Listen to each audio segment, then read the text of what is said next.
আমি অনেক কিছু না ভেবে বলে দিয়েছি তখন, আবার এখন কি বলবো বুঝতে পারছি না।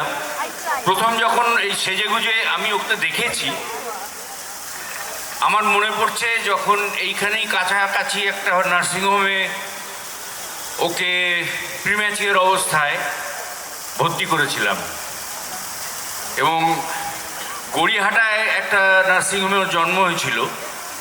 তারপর আমাকে বলা হয়েছিল যে ওকে ইনকিউবেটরে দিতে হবে। আমি বলেছিলাম দিন, আমাদের তো নেই। আমি বলেছি তাহলে কী করে যাব, কোথায় যাব?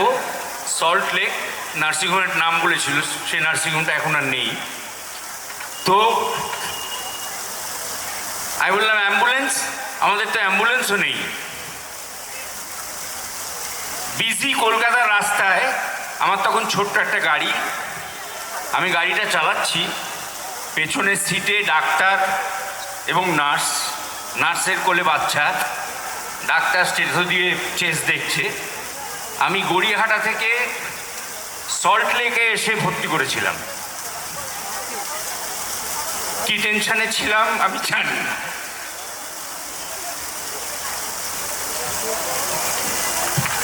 এর বেশি কিছু বলার নেই। সুইট সুইট, আই থিঙ্ক আমার মনে হচ্ছে আজকে সবচেয়ে বেশি খুশির দিন ওনাদের, দাদা এবং বৌদির। তো I wish them all the luck, not you, to your daughter.